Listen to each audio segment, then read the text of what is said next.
Shabbat Shalom.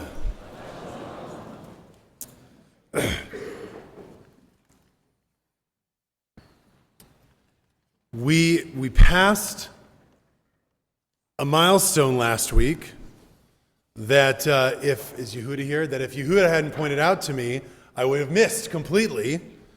But babies that were born this week are part of a new generation. Did people know this? Raya missed it. I'm sorry. She's going to be an elder Gen Alpha for the rest of her life, or younger, whatever that is.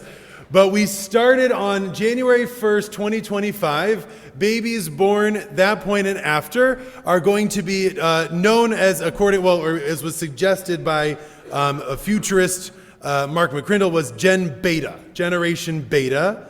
And the reason why this moment was chosen to sort of start is that this generation, babies born this week and on, will know a completely tech-saturated world in a way that babies born even 10 years ago, right, or 15 years ago, are growing up with, a little bit of AI, a little bit of this, a little bit of that, but babies born now, right, when Raya grows up, just automated everything, AI everywhere. That's what her life will look like. And they're being raised by Gen Z parents who themselves are fully digital natives, as opposed to us millennials who, grew up with the ping, bong, bong, bong. And, okay. All right. That wasn't in my script to do that noise. But so they will also, according to McCrindle, according to the future suggesting this, part of why this generation is new is that they will inherit a world grappling with major societal changes, with climate change, with global population shifts, with rapid urbanization. At the forefront, sustainability will not just be, he writes, a preference, but an expectation. And their parents, many of whom prioritize adaptability and equality, equal consciousness in their parenting. He concludes this will result in Generation Beta being more globally minded, community-focused, and collaborative than ever before. Their upbringing will emphasize the importance of innovation, not just for convenience, but for solving the pressing challenges of their time. So when we think about the world that we are in right now, and the world that we are leaving for this new generation, we look around and we see a lot to be hopeful for, a lot of good. And we also see things that make us worried. We see things that can seem, if we read the news, a little bleak when it comes to some of the things going on. And we see a world with large issues that we are grappling with, societally, in the climate, in technology, in governance, in everything. There's big moments happening and more on the horizon.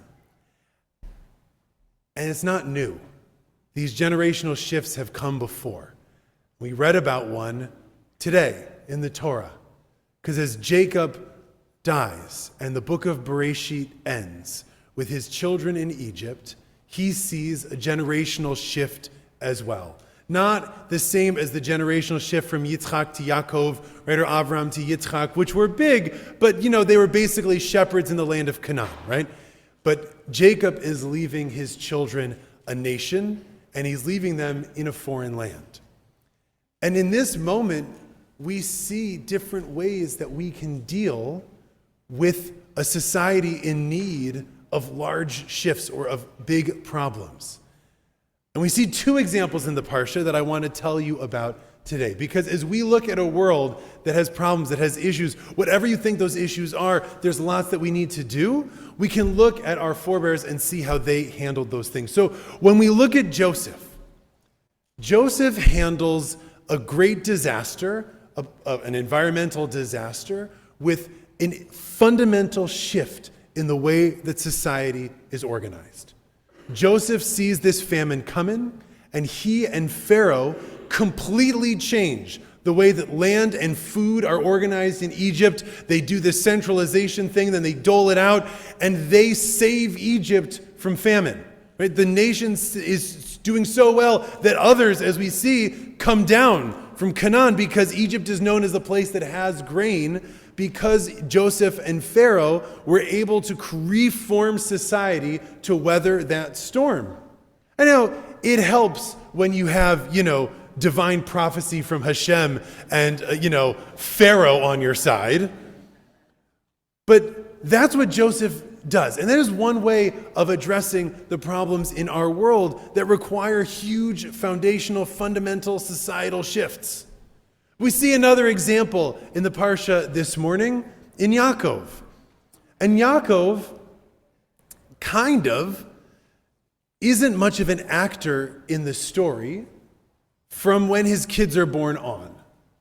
He gives the coat to Joseph. That seems disastrous. But other than that, he becomes a relatively passive member of the story, right? He's just hanging out. His brothers, his sons are worried about him, but he doesn't really do much. And one could argue, perhaps, that someone who has known God's divine hand, right, miraculously protecting him, is just assuming that that will continue to happen. And so, there's famine and there's this and there's that, but it's gonna be okay. This reminds me, there's a story in the Talmud of someone named Nahum Ish Gamzu, right? Nahum, because Ish Gamzu, Gam Zeh means this too.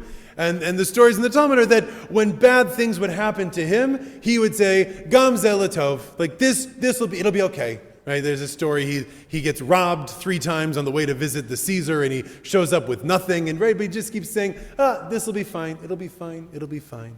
Right? And there's a very Jewish response in that, right? Whatever happens in our world, right? There's no agency in this. There's no trying to change it to make it better, but rather to change our outlook on what's going on and say, I'm sure it will be for the best, it'll be for the best. So we see here 2 sort of diametrically opposed views, right? We've got, on the one hand, completely changed society in all the ways so that we can weather the storms ahead. And then on the other hand, we have whatever happens, no matter what happens, Gam Zeh Latov, God will provide, it'll be okay, sort of a pietistic approach. Now, you're all smart. You've all heard these sermons before. Of course, what's the answer going to be? Yeah, in the middle. Yeah, okay, all right. And of course, who are the heroes of our story who give us this middle ground going to be? Rabbis. Yeah, okay, you guys could do this on your own. Because the rabbis forge this middle path through this. And what the rabbis do is they create Jewish law. And Jewish law and halakha is important for a few reasons, right? Because I don't know about the rest of you, I see big problems in the world, huge things that I would like to change about society. First of all, Pennsylvania. You guys park on the wrong side of the road as you drive, and I don't understand it. But bigger things than that, all right, that I would change in the world. And my kids are running late for school, and I have a job, and I have to, do dinner, and we have all these other things going on as well. And that's true for all of us. It has been true for humanity for thousands and thousands of years. We have big, lofty goals. We have values. We have ideals. We have a way we want to shape an ideal society, and we got to get through the day. And we have families, and we have jobs, and we have things that need us. And too often, we can get lost in the mundane, and we can forget our values. Or we remember and we think about our huge, big values, and it can make us depressed, or it can make us upset, or it can make us angry because we don't know how to necessarily get there, or we live each day not, realizing that, and so we have problems. It reminds me of when I graduated from JTS, the speaker, who I won't name, went on for a long time telling us about how it was our job to change the world, right? To just change the world. And she said, no, not in some small way change the area around. You have to change the entire world. Why are you still sitting here? You have to go change the world. And a friend of mine got up and left. Well, she said, I have to go. Right? But we live in that dichotomy of the lofty as well as the mundane. And so the rabbis help us because they code these big values into the little and the small and the laws. So when the rabbis talk about property laws, and they discuss what you can and can't do with the well on your property and how close it can be to the property line. And right, this is tort law that is just super boring. It's not boring, it's great, right? But in the middle of this discussion, right, they say, and by the way, you're not allowed to waste your well water because there will be future generations who need it. Coded in what I can do with my own property is this big value of sustainability and thinking about the future. When we take a bite of food, any food, right, the rabbis ask us to say a blessing, which reminds us of the miracle of life. It reminds us of all of the people who worked to make sure that we could eat this food, and it reminds us of God who sets the whole thing up. Taking a bite of the cookie, we have to say a blessing so that we remember God and others and the miracle of life. Or the laws of Shabbat, with their million small rituals in and of themselves, remind us, as we talked about earlier this year, of our power over the earth itself and what we can do with it and how we need to rest from it. The rabbis create this system where we're able to go through our lives remembering and thinking about the big values that we have to hold dear. And they keep this mundane so that we will remember it in the large moments, because there are large moments coming. We do not know what the world will hold for Generation Beta. We don't know what the world will hold for us in a year or 2 or 3. Because the problems that we see in our world, unfortunately, they're not flukes. They're not one-off events. If you're reading the news about fires in LA, it's not a freak condition that has brought us to this place. It's the new normal. When we look at rising vitriol and hatred and anti-Semitism and anti-Islamism and anti-gay and anti-everything, it doesn't seem like it's a fluke. It seems like it's here for a little bit. And so there's a lot that we can and should be thinking about in our world as we think about what we're leaving for the next generations. And like Joseph and Pharaoh, we might need to change society systemically. We might need to change how we live our lives, what our goals are. It's going to be hard, that part. Now, the greatest generation, they earned their title in their teens and their 20s, right? But perhaps for the rest of us, the boomers, the Gen X, the millennials, our biggest task might be in our later years and how we can reform society to make it what we need it to be. And there are going to be moments like Jacob and Nahum Ishgamzu where actually what's asked of us is to change the way that we see the world and to see it more positively. And like the rabbis, we can't forget our big values even as we go about our daily lives.